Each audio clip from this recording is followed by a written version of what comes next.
Okay, good morning. It should be a good morning. And Mirz Hashem, we should hear Yeshua's v'nechamas, please God. We should hear only good news and good things. Unfortunately, we woke up this morning not for good news.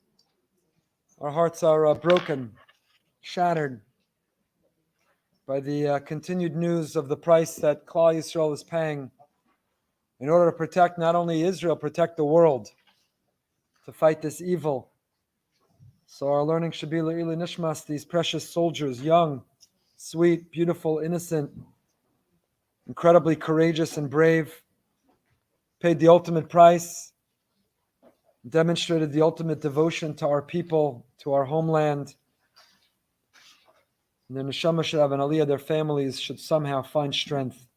I want to thank our Emunah series sponsors, Dr. Zavi and Bella Morgan, in memory of Rabbi Dr. Brian Galbit, in memory of Bella's mother, Dr. Ellen Shanzer. We remain very grateful to the Morgans for their generosity sponsoring the Emunah Shir series. This morning's Shir is also sponsored by Jeremy Herskowitz, Leila Nishmas Yitzchak Ben Chaim Tzvi, Neshama Shalav and Aliyah, and Mazel Tov to Donna Newman, her engagement to Joseph Wolf. We need Mazel Tovs, we need good news. We need to be Misameach Chassan V'Kala. That's how we build the Churvos Yerushalayim. They want to destroy and eliminate. We build, we continue, and we add. Also dedicated in honor of Elsa Sarah Bas Pari Mazel and to Michelle Rivka Bas Farzana Liora for Shidduchim. Please God, they should find their Pasher. We should celebrate hearing good news. And lastly, sponsored Leila Nishmas, Danny Greyjauer, Allah Shalom. His Yurtzeit, 50th Yurtzeit was this week. Big loss for our community and for the world. And Esther Tila Bas Gavriel, Rav Gavriel Pinchas. Following the shir this morning, we have the Tehillim Mechulak. We're going to divide up all Tehillim. If 30 people stay, each will take 5 minutes. We can complete all of Sefer Tehillim on behalf of our brothers and sisters in Israel, and certainly on behalf of the IDF who are in our thoughts 24/7. It's hard. It's hard to live life. It's hard to do anything mundane. It's hard to focus when you think about what's happening, when you think about what's on the line. But that's where our Emunah comes in. I'll share with you a couple of emails, and then we'll look at this text that I think is relevant to how we feel and where we're at and what is going on. Rabbi Goldberg, your podcast, blah, blah, blah, blah, especially now as I am a mom of an IDF soldier. I heard the email from the man who was struggling, and I totally feel for her. If you remember last week, we read about somebody who was struggling to find the Emunah in this time, who went out to her car, who wants to, can't figure out how to go on. The approach of everything Hashem does is for the best was not helpful for me in the situation when facing my fears of what could, chas v'shalom, potentially happen. I want to share something that has been helpful to me. When my mind goes in directions that I don't want it to think about, I visualize my son surrounded by a protective bubble of light, of Hashem's love for him. This is calming for me and also increases my bitachon by making the positive outcome more real in my mind. Instead of just picturing her son going to battle, vulnerable and exposed and fragile and at risk, she likes to see this aura of light, this bubble, this cocoon of Hashem's embrace and love somehow surrounding him. And then she followed up and said, it's a very beautiful idea. Another idea for anyone struggling with overly checking the news.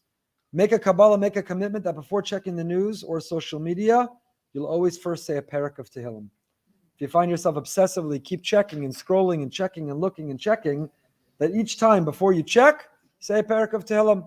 And then you frame your checking, at least in the context of, it's another opportunity to turn to daven to, and to ask Hashem. Certainly these are trying times for wives and mothers and family members of anybody in that army, in the army and on those front lines and doing what they're doing.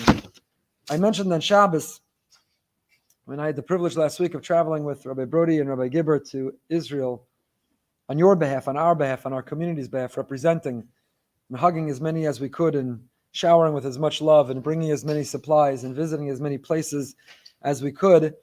We met an outstanding Rav Biton. He's a Rav of Kilat Eretz Chemda in Yerushalayim, Katamon, amazing group of extraordinary people who were called up, not to the army, but business people who put their lives on hold and for the last month have done nothing but try to coordinate and help and support.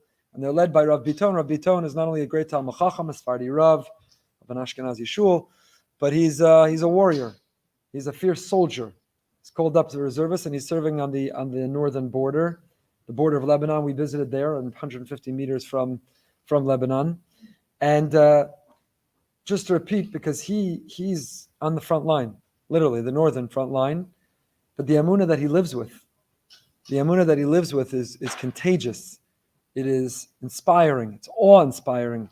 And I told you the story that he reached into his uniform to say, "Want to see my secret weapon?" Not to me, but to somebody I know. He said, "You want to see my secret weapon?"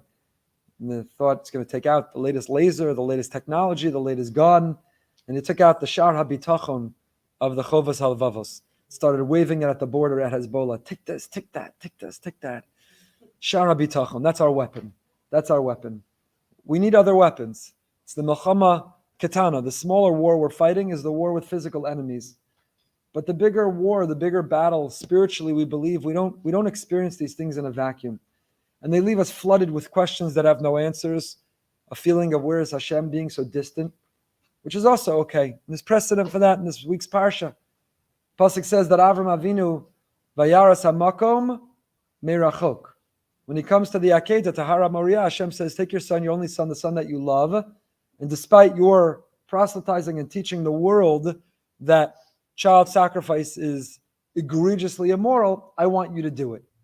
Even though you've made a name, you've become an influencer, you've gone viral for telling the world what not to do, the very thing you went viral to tell the world what not to do, I want you to now do, and I want you to do it with your son, the one that you love, the one that you waited for. And Avraham Avinu is prepared to listen to the will of Hashem, but it's not easy for him. In fact, the Medrash tells us that all of these obstacles come in his way. They try to stop him. The river rises and he struggles to cross it, and the mountains, and the whole journey is riddled with obstacles that try to distract him and deflect him, and he has to overcome them. And the simple understanding of the Medrash is that the world itself was sort of opposing him to fulfill the will of Hashem in such a superhuman way. Nechama Leibowitz, Zichrono Livracha, understood this Medrash to mean that these were all different voices within Avram's own mind, questions of doubt and uncertainty, that he himself, Emunah is not binary. It's not all or nothing. There's struggle. The great Avram Avinu, who never doubted Hashem's existence and never doubted Hashem's word, but struggled, even though he got to the destination of where he needed to be, it was a circuitous route. It wasn't simple. The mountains got in his way, so the mountains represent the Sainai al Harim, Hahorim, the parents. What are my moral obligation to my parents? How could I do it to my child? Each of the physical, natural phenomena that presented as an impediment were representative in his own mind of a struggle. And even when he arrives at the destination, when he first sees Hara Moriah, the place that he's supposed to offer Yitzchak, Vayaras HaMakom, he sees that place, Meirachok. It feels like Hashem is far away. It's from a distance. HaMakom is the name that we use for Hashem when he's far away. When you pay a Shiva call, 13 families now sitting Shiva. 13 more families. 13 soldiers so far. I shouldn't say so far. 13 soldiers, please God, only in total in this ground invasion. Now sitting Shiva. And those who pay a Shiva call, the daughter in seminary just returned from a Shiva call in Yerushalayim. They're getting an education nobody dreamt they'd get in their year in Israel, this whole experience. So you say, Hamakom Yenachem Eschem. That's the language. Fardim Nashamayim Yenachamu, but Ashkenazim, Hamakom Yenachem Eschem. May the Makom. Why do we use that name for God? May the Makom, may the place.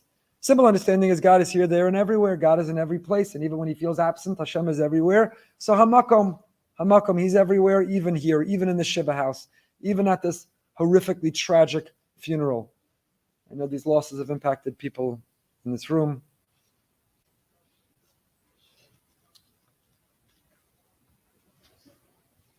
One of the young men killed lived in my parents' building in Modi'in.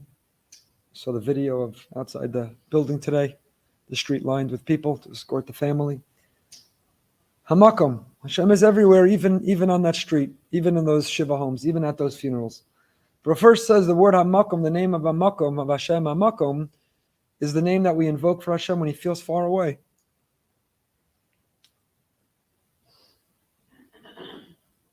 When he feels at a great distance, like, where are you? What's going on? How could this happen? We still believe. We see him. We don't waver. We're uncompromising. We're unyielding. We still believe we're all in. He's in charge. He's in control. We surrender. We submit. It's His world. Everything's for a reason. But right now, that just feels far away. So when Hashem feels far away, we say, Hamakom Yenachem Eschem. Soloveitchik said at the Pesach Seder, we say, Baruch Hamakom Baruch Hu. Why Hamakom? Why do we use the name Hashem Hamakom at the Seder? Because what follows the paragraph of Baruch Hamakom Baruch Hu? The 4 sons, and one of those sons is the Rasha. And if a person's struggling with a child who's a Rasha, Baruch Hamakom, Hashem feels far away. He feels far away. So what's amazing is that for us, He feels far away, and it's understandable. And for so many, I'm sure do. Rav Biton, he's right there, Hashem. He's right there. His casualties are horrific, devastating setbacks. But Hashem is in charge, and He's right by their side. And the army, it's in their eyes, and you feel it. And you see these videos are coming out of those who are going into Gaza. And it's like Tanakh is coming alive. What Tanakh says the Jewish army does before they go in, Shema, Ana Hashem, Hoshiana, singing, praying, davening, turning to us. You've seen videos of soldiers telling all of us, we're going in, daven, daven, daven. So to wave that Shara Bitachon, the Chovas Halavavos, with everything else, Hashem, Ein Lanu Ami Li She'ein, Ela Avinu Shebashem. All we have, all we can lean on is You. It may appear this is a battle in tunnels and around corners and urban warfare. It's a question of technology and drones and the newest missile defense, and all that's accurate and true, and we're grateful to those who fund it and support it, and those who invent it, and those who deploy it. But all of that is just the matrix. All of that is just the way it appears down here. Behind it, as believing Emunah, faithful Yidden, we believe that all of that is just the matrix. It's the way it appears down here. There's something bigger going on. And the way that we influence and the weapons that we deploy in the Iron Dome that we invoke our davening and our learning and our chesed and our love for one another and our achdus. And we can't waver. We can't slow down. We can't hesitate. We can't get distracted. If you go into Gaza, you can't be distracted for a moment. For a moment. There's no luxury of being distracted for a moment. And we don't have the luxury of being distracted, not for a moment. Not for a moment. So that's our mission. Kodesh Baruch Hu can be found even in these dark places and dark times. Sometimes He can most be found because there's nowhere else to go and no one else to lean on. The more the world seems to be piling up against us, a month ago, nobody could have imagined, depicted the countries, the places, the campuses, the members of Congress, the members of the media. Many are standing with us, and for that we are so grateful. But the data and the statistics of who are rising against us, could you ever imagine a month ago I tell you that Jewish students in Cooper Union would lock themselves in a library for their lives?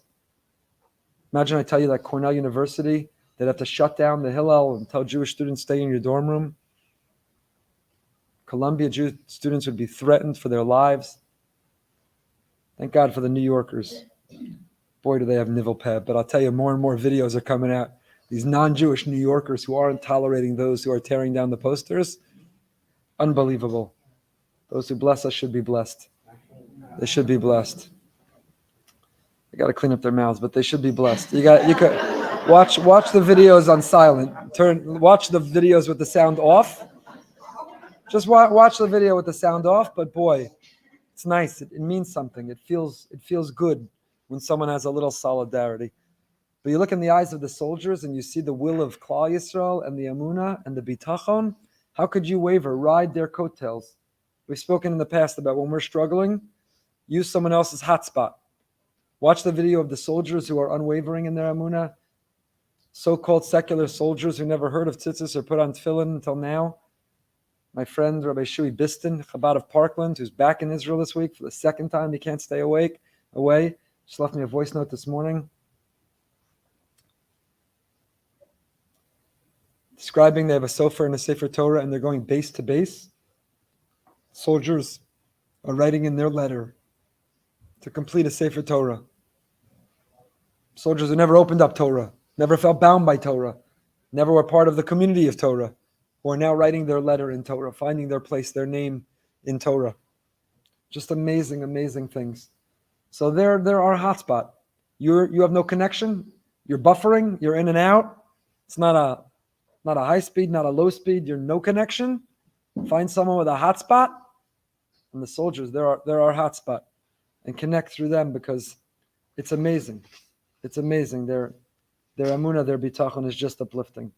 So let's look at this. This comes from the Amaros Tahoros, the Rachma Shrifka Rebbe, the one who passed away just a couple months ago. And there's Amaros Tahoros on this week's Parsha, but I saw it preparing the Parsha shir, and I said, no, I got to save this for Emunah.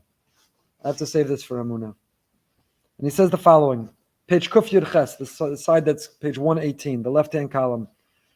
He quotes Mor V'chami Zatzal Yechozer Al Divrei. He quotes from the Belzer. Vayashkem Avram Baboker Al Makom Asher Amad Shemas Pnei Hashem. Avram woke up in the morning to the Makom. Again, that name. The name for Hashem. Makom can mean place. Makom is a name of Hashem when you can feel at a distance.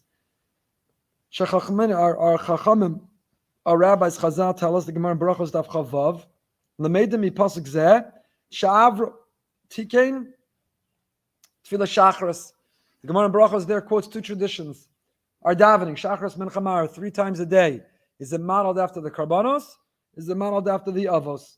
So one tradition is Avram instituted Shachris, and Yitzchak instituted Mincha, and Yaakov instituted Marav. My wife's favorite joke. You know why Yaakov instituted Marav? Because if you had 12 children who had bath time and bedtime, you'd also have to go out for Marav. Yaakov instituted Marav, had to go out for Marav. Marav's never had a good time. Never had a good time. Marav could be at 5 o'clock, it could be at 8:30 at night. Mincha Marav, never a good time. Never a good time. So the rabbis learned that Avram woke up in the morning, he was in the Makom, and he davened Shacharis. And we learn from here that just like Avram davened Shacharis, he began each and every day by leaning into that relationship with Hashem, by surrendering and submitting, by doing this exercise of humility, by saying, Hashem, you're in charge, you're in control. Here is a list of all the things universally we need. Siddur snippets, we're making our way now through the Amidah. We started the 9th bracha, Borech Aleinu. Hashem, we need livelihood, we need income, we need parnasa. We covered just now Rifa'inu. Hashem, we need good health, we need recovery, we need strength, physically, emotionally, spiritually. Kadosh Baruch Hu, we need atachon in ladam da'as. Kadosh Baruch Hu, we need a Semach David, we want Yeshua v'Nachal, we want salvation, we want redemption. These 13 requests, supplications, the middle section of the Amidah, are what Anshe Knesset Agadola authored of the universal needs a person could ever have. If you want to know what should you consider what you need, notice none of them are, I need the latest iPhone, I want a Tesla, I need a bigger house, I want a nicer vacation, I need more jewelry. All that you have to put into Shema Koleinu. There's no bracha. You know what the bracha is? Let's go back to the basics. You know what the basics are? What the bracha is? You need your mind, you need your memory, you need your intellect. Because if you're alive, Nebuch, there are people suffering and struggling with dementia and Alzheimer's, perfectly healthy physically, but if you don't have your mind, then what life are you living? Nebuch, for the people struggling with it and those who take care of them.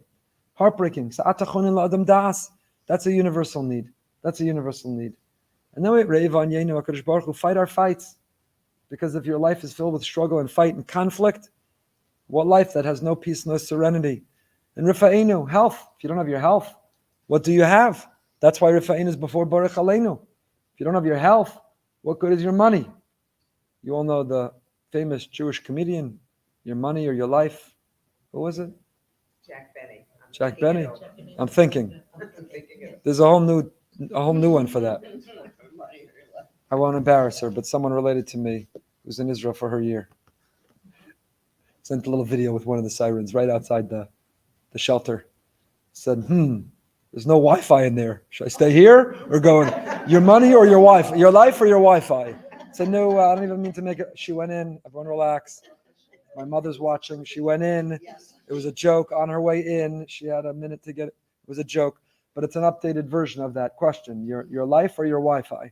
You know? So Avram Avinu wakes up in the morning and he turns to Hashem and he says the first thing to start his day is the Amidah. The very first thing to start his day is Hashem. Here are the universal needs a person could have. Rifa'inu, Baruch Aleinu, and go through all the rest of them. That's how he starts his day. Here's the only problem. Thank you so much. Here's the only problem. That davening that Avram did, after which we model all of Shacharis, every Jew everywhere in the world for thousands of years wakes up and starts their day by davening Shacharis. And where do we get that from? Avram. Here's the question about the Shacharis. This question never ever occurred to me. Halo tefillah zulonis kabla klal. This tefillah of Avram was not accepted at all. Why do we model all of our davening after a davening that Avram asked? And the answer was no. Which tefillah was this? Sodom. Umavar b'pashas the adraba.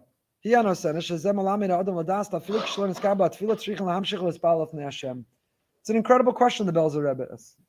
I don't understand. We model and we learn all of our davening after Avram. Shacharis every day. Start your day. Begin your day.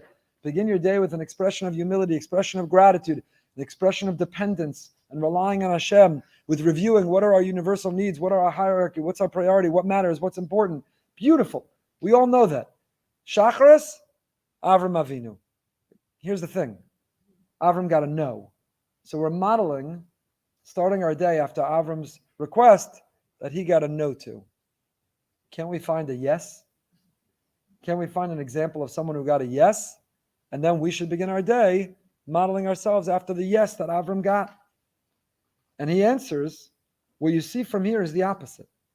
We dafka model our tefillah, not only when there's a yes, we model our tefillah after the opportunity to pour out our hearts to Hashem, whether it's a yes or a no. Whatever the answer is, Hashem heard. He collected. A Yid, a Jew, never gives up. We never despair. We're never hopeless. We never feel that a tefillah was wasted, it was squandered. We don't ever feel, what was the point? There are people, there are circumstances, there are situations. We poured out our heart. We davened endlessly. We davened relentlessly. We davened with the greatest sincerity. And we didn't get a yes. We didn't get the answer. We didn't get the intervention. We didn't get the response or the solution. So was it all a waste? Was it all for nothing? Was it all a waste of time? Chas v'shalom. Where do we see that? From the very first person who introduced us to this davening of Shacharis. Avram Avinu got a no. He tried. He advocated. He protested. He objected. Tried. And he set the precedent for all of us. Think about what davening is. Right? There's all these questions. Protest, debates. I don't understand. It's not a criticism. I don't understand. Let me put it to you this way. It would be wonderful if 1,000 Jews went to Cornell University and went to the Hillel and sponsored dinner for all the Jewish students and said, we're not afraid. Open up. We're here. These protests. When are we going to have a 1 million person march in Washington? When are we going to fill the streets of London and Paris and New York and Fort Lauderdale? Protests, there's all these questions, and everyone's waiting for the other person to organize it, and when and will, and is it effective, and is it a use of time and money and resources, and should we, and all these questions. But we start our day every day with the first protest of the day. Think about what davening is. It's the first protest of the day. Hashem, I don't like what you're doing over here. I want you to change what's going on over there. I'd like you to reconsider what's happening with me over here. It's a protest. There's no banner, there's no flag, there's no megaphone. But we begin our day, davening is essentially a series of protests. Here are my objections. Here's my protest. Here I'm raising my voice. Here I'm expressing to you how I feel, what I'm advocating for, what I want you to change, what I want you to switch, what I want you to do differently. Where do we learn that from? Who gave us license? Why are we entitled? He's the omnipotent, perfect, all-knowing God. And who are we? Finite mere mortals. Why? What right do we have? Where's our license? Because Avram Avinu. He says, first Hashem says, Avram, am I going to conceal from Avram what I plan to do with stone? And Avram says, Shkoich, thank you for trusting me and telling me. I'm honored. I appreciate it. Now don't do it. Now that you invited me to have an opinion, because you told me about it, here's my opinion. Don't do it. There've got to be 50 tzaddikim, 45, 40, 30. They've got to, please reconsider. I can't stand idly by. I won't be indifferent. I have to raise my voice. Hashem, whatever you decide in the end, I'm with you.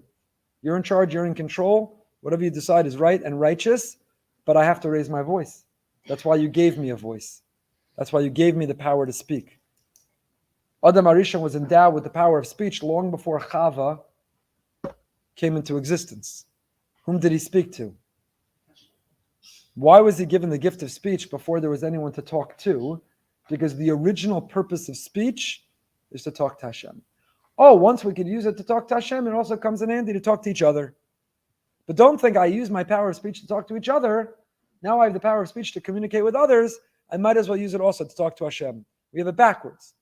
The whole original use, the original intent, the original purpose of the power of speech is to talk to Him. Halavai sheyispal adam kol hayom kulo. Halavai, we're talking to Him from when we wake up till we fall asleep at night. Talking to Him all day.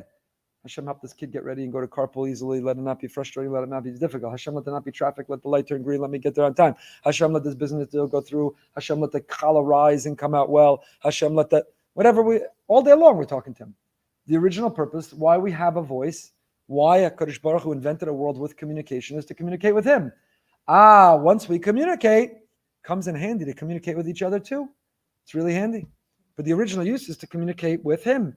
And Avram Avinu takes that power of speech, the capacity for communication, and he takes it and he says, okay, you gave me the ability to speak, you invited me to raise my voice. I'm not only protesting to members of Congress and presidents and prime ministers, I'm not only protesting media and Qatar and wherever else, Starbucks union, but not the main thing, but Sephora. I told my children we're protesting the whole mall. Since it's unclear who's for and who's against, we're being machmir to boycott the whole mall. It's a chumrah our family is taking on. And Amazon is selling children's shirts that say from the river to the sea. We're machmir all Amazon. Right now, we have to make a statement to the whole Amazon. The Amazon is on hold. We're not going to the Amazon. So they're selling these shirts. Yeah. We got to protest. We've got to protest. We've got to raise our voice.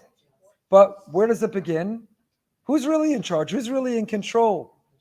Where is it most important to raise our voice? To speak truth to power? You got an audience in the Oval Office? You'd raise your voice? We are in the ultimate Lahavdil Oval Office of Hashem, wherever you are. Whenever you open your Tehillim, open your Siddur, whenever you open your mouth. Whenever you open your mouth. He says earlier in here, the Rachma Shlifka, the parsha begins, Hashem appears to Avram wherever he is, Elon Mamre. And where is Avram Pesach HaOel? The opening of the Oel, the opening of our body is our mouth. Avram is he's speaking to Hashem. Hashem appears to him, and he uses that appearance of Hashem as an opportunity to talk to him. So wherever you are, you could be talking to him. The Pesach HaOel, the opening of the Oel, is the opening of our mouth, is the invitation, the opportunity to talk to Hashem. And Avram Avinu protests. He says, Hashem, here are my feelings. Enough, Genuk Shain. That was my shacharis this morning. Rebbeinu Shalom 13, I don't understand it. And I have difficulty accepting it. And I'm broken by it. And I'm begging you, enough. That's it. That's it. That's it. That's it. No more. No more. I'm objecting. I'm protesting. I'm rallying. I'm advocating. That's why we're given this gift and this capacity. And where do we learn that from? If we davened on condition that we were answered, what kind of davening would that be?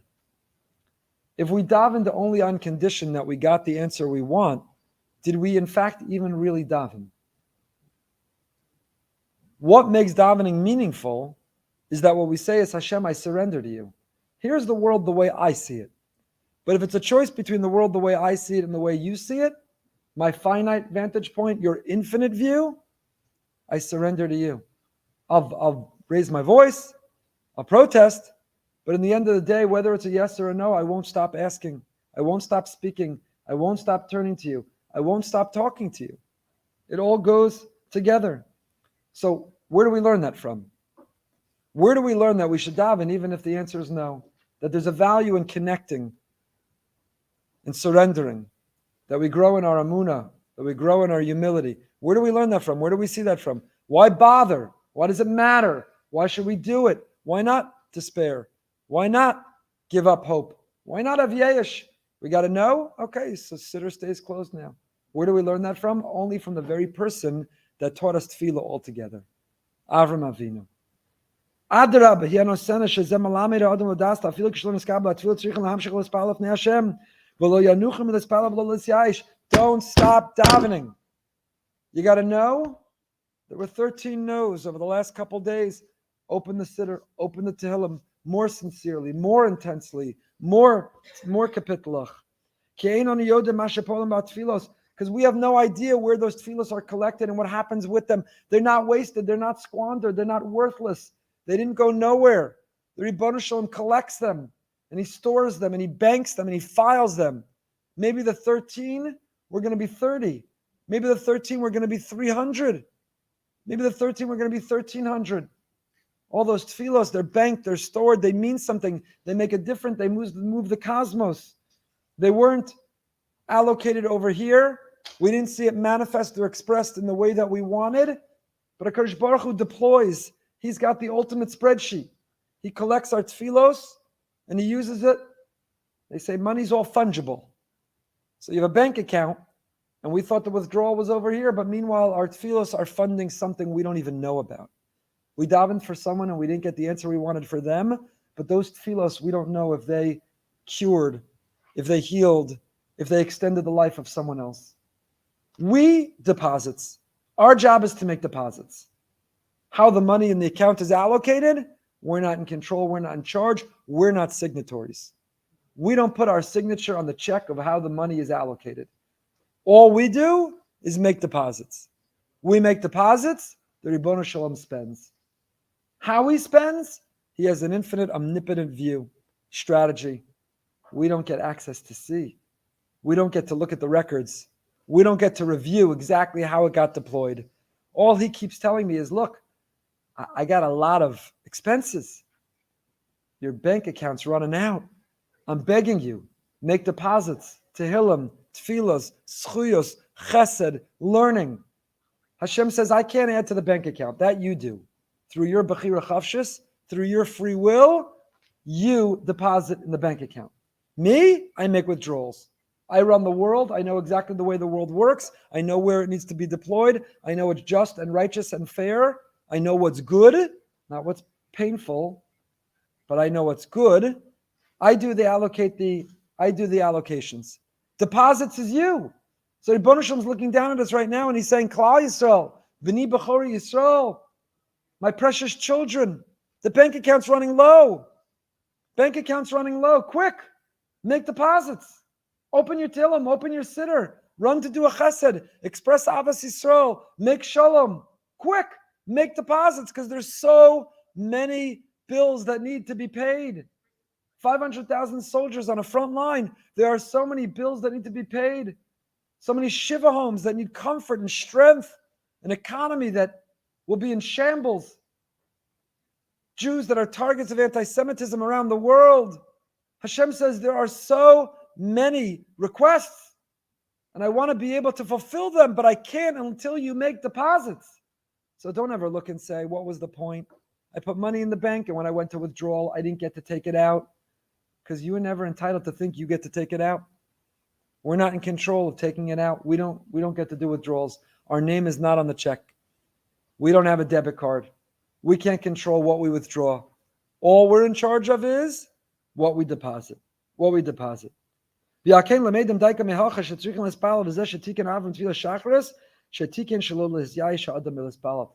wrong to read the Gemara and Brachos and say, Avram established Shachris. Avram didn't just establish Shachris. Avram established davening, making a deposit, even when you don't get to be in control of the withdrawal. Avram established davening, even when the answer was no, you keep davening. Even when you didn't get to withdraw, you make another deposit. Over and over and over again. Now you can understand the pasuk continues that Avram remained standing in tefillah before Hashem. What does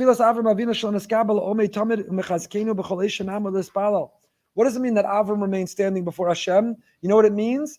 That this image, this precedent of Avram standing and davening even when he wasn't in charge of the withdrawal, even when he got a no, even when he got 13 no's, that is what carries us until today.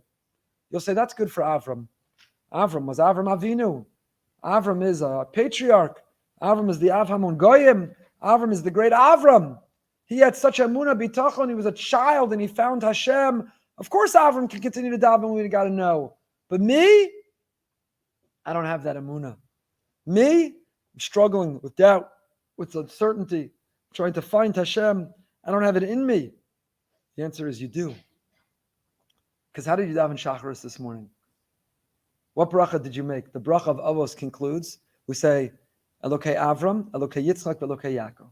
We invoke Avram, Yitzchak, and Yaakov, but the Gemara tells us, Chazal tell us that Hashem tells Avram, while your children, Yitzchak and Yaakov, get mentioned, B'cha Chosmin. You, Avram, that's how we finish the bracha. Baruch atah Hashem, Magen Avraham. Now, normally we understand that to mean, Magen Avraham means, Hashem, you are the shield of Avraham, Iron Dome, and what's the other one we just used? The arrow, the first time, a couple days ago. You're the Magen, Iron Dome, you're the shield of Avram and his progeny, his children. Magen Avram doesn't just mean Hashem, you are the protector of Avram, you are our protector as well. Magen Avram means you protect the Avram in each and every one of us. It's an all new kavanah when you say this bracha. Every day, the Amidah 3 times a day. Magen Avram. Hashem, Magen Avraham. I believe that you have put his DNA in me. So you know what? I have that capacity. I have that ability. I have his DNA. I have his DNA. It gives me all kinds of gastrointestinal issues because I have Ashkenazi DNA. If I have to live with all the gastrointestinal disease of the DNA, then I also have the faith of the DNA. I also have the fortitude of the DNA. I also have the tenacity and resolve of the DNA. I also have the Emunah and Bitachon of the DNA. Magen Avram. Hashem preserves the DNA of Avram inside each and every one of us. We are his progeny, we are his children, we are his offspring, and we have that ability to never have Yeyish.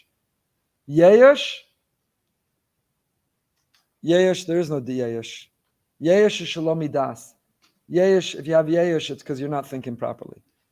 Rabbeinu Sha'ag, Nachman, Ein Shem Yeyish Ba'olam Klal. One of the highlights of my life was dancing with soldiers last Wednesday night in Yerushalayim, as Yonatan Razel sang, Ein Shem Yeyish Ba'olam Klal. For me, it's a joke of a dance, but dancing with soldiers, serving, risking their lives, Ein Shem Yeyish Ba'olam Klal. There is no despair. There is no hopelessness. There is no giving up. There is no failing to make more deposits, more and more and more. And where do we know? How can we be so confident that we have that strength, we have that faith, we have that fortitude, we have that ability? Magen Avram, because HaKadosh Baruch Hu preserves the Avram in it. It's in our DNA. It's in our very DNA. Whether you're born Jewish or whether you converted to be Jewish. You know, a convert, in their ksuba and the way they're called up to the Torah, they're Ben Avram Avinu, Bas Avram Avinu. They are even more identified with Avram Avinu.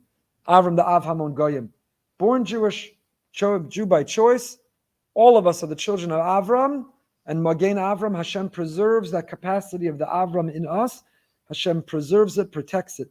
Because Avram Odenu Omeid Lifnei Hashem. Tafshin Pei Daled, this latest war of Klal Yisrael, Avram fought the war of the 4 kings and the 5 kings. Avram rescued Lot from Sodom. Avram fought the first wars of the Jewish people. And fast forward, we're still fighting wars all these years later. Tafshin Pei Daled, the war of Simchas Torah 2023. We're still fighting wars. And Avram Odenu Omeid Lifnei Hashem. He woke up and he davened that morning, and he's still standing and davening through each and every one of us. Magen Avram. It's preserved in us. He's still davening through each and every one of us. Through each and every one of us. So that's the Tikkun Avram, Tfilah Shacharis. Mitfilasa Shel Avram, Astom Shalonis Kabla. All of our Shacharis. Every day we get up and we daven and we say, Hashem, just like my Zayda daven for you not to do to Stom. In the end, you told him you were in charge, you were in control, and he still didn't stop davening. I'm ready for Shacharis. I'm going to tell you what I think. I'm going to raise my voice and protest. I'm going to rally. But in the end of the day, whatever you answer me, I'm going to keep davening. Because that's the precedent. That's the very first tefillah. Avram was Masake in tefillah Shacharis, but not a Shacharis that got a yes. Avram was Masake in a Shacharis that got a no, and he's Odenu Omeid Lifnei Hashem, but he's still davening. And we too, even if we get a no, we get 13 no's, we get 1,400 no's, we get 240 captive no's. Odenu Omeid Lifnei Hashem. We come back and we daven and we daven and we daven and we deposit and we deposit and we deposit, and we don't stop making deposits because you're in charge of the withdrawals. We don't understand. We don't get to see the account. We don't get to review your spreadsheet. We have to keep coming back to make deposits. Sheyesh Lamed Vav, and he continues. Now, the truth is, we think that Avram got a no and it wasn't accepted. But every tefillah is accepted, just not necessarily in the way that we intended, in the way that we think. It's not wasted. It's not squandered. It doesn't go nowhere. He said, would you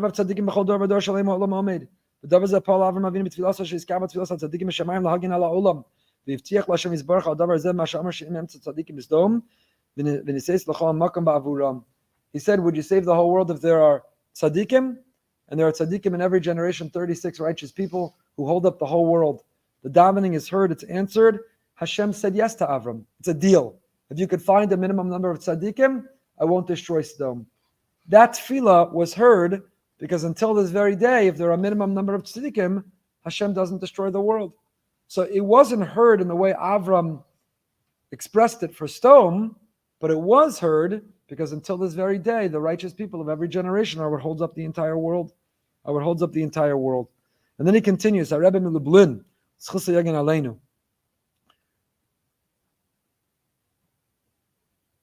he says, it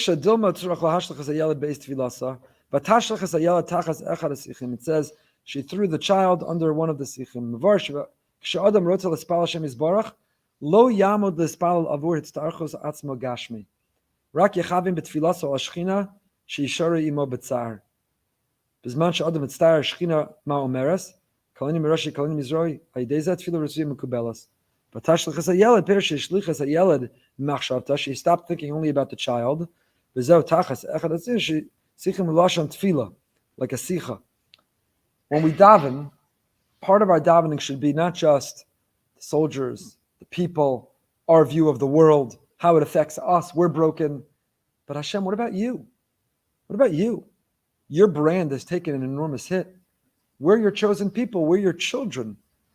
And the more that terror and evil can reign, the more that anti-Semites can raise their voice, the more that we suffer losses, Kadosh Baruch Hu, the Shem Hashem is nischalal. There's a chil Hashem in the world. Hamas, every time they take a life, there's an enormous chil Hashem. There's an abscess. There's a void created of your name. So Hashem, that's part of our tefillah. Don't just do it for us from our vantage point, our heart.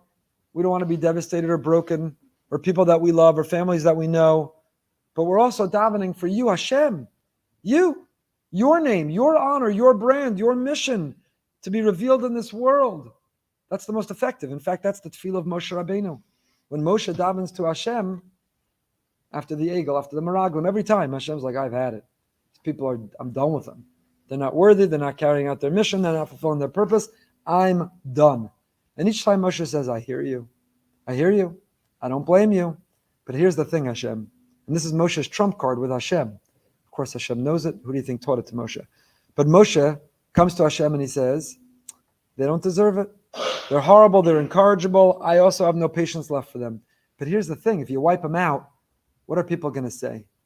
How's that going to impact your name? Your being revealed in this world. Your purpose and mission to repair and redeem this world. And Hashem says, fine. You're right. I guess I have to let him continue. That's the tefillah that we follow. We have to invoke that. In the Tehillim we're going to say right now momentarily. In the tefillah that we offer from the siddur or from our heart in our own words.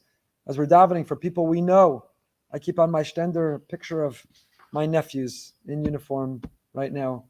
One on the northern border, one on the southern border. One who's finishing their basic training, doing shmirah, also at risk. We don't just daven for them. We look at their faces. We think of their names. Every one of us know holy, precious chayalim. But we say, Hashem, what about you? How is all of this impacting your name, your brand, your vision, your purpose for this world? Do it for you. No more losses for you. A sweeping triumph and victory for you.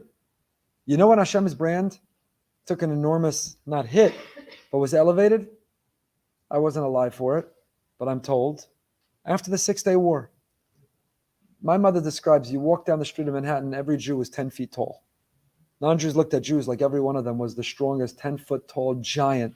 That after the 6-day war, the whole world was like, wow, those people, God's on their side. He loves them. It's incredible.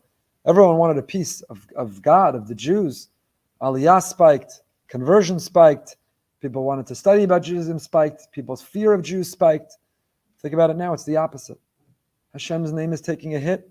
The Jewish people take a hit, and we're fair game. Say, Hashem, for you, forget for us, we're unworthy. Don't do it for us, but for you, for your brand, for your name, so that we could fulfill our mission and purpose and bring redemption to this world. Do it for you. We also learn this idea from this parsha. So it hurts so badly. It hurts. It stings. It sets us back. He feels like hamakom. Vayaras hamakom merachok. He feels so far away. But don't despair. Ein shum yesh ba'olam klal. The soldiers are our hotspot. When you feel disconnected and you're ready to give up, connect through a soldier. Turn on one of those videos. Watch it over and over. See them sing and dance. See them scream Hashem. Ana Hashem Moshiach Shema Yisrael. Ein lanu amilihi sha'ein. Use them as your hotspot for a high-speed connection. Because in my life, Klal Yisrael never needed as many deposits as we need now. We need to make deposits over and over and over again. Kadosh Baruch Hu will make the withdrawals. And even when it feels like the money didn't get allocated where we wanted it, we daven for someone specific. We daven for something specific. And we got to know. You know who else got to know and he didn't stop davening? Only the person who established all davening. Avram Avinu. He didn't slow down. He didn't stop. He's Odenu Omeid Lifnei Hashem. He, all these years later, is still standing. Where? Where do you see him? In every one of you. In every one of us. Each time we open that siddur, that Tehillim, each time we open our heart and we talk to Hashem, Magain Avram, the Avram is preserved. He's still inside us. He's still talking to Hashem. So please stay for a few more minutes. We'll finish all of Tehillim and take literally just a couple minutes. We'll make a deposit of all of Sefer Tehillim, and don't stop until they can stop. We can't stop. Mirz Hashem, you should hear Besoros Tovos, Yeshuas, V'Nechamos, a sweeping victory, so the world sees the Yad Hashem, and we can experience the Geula.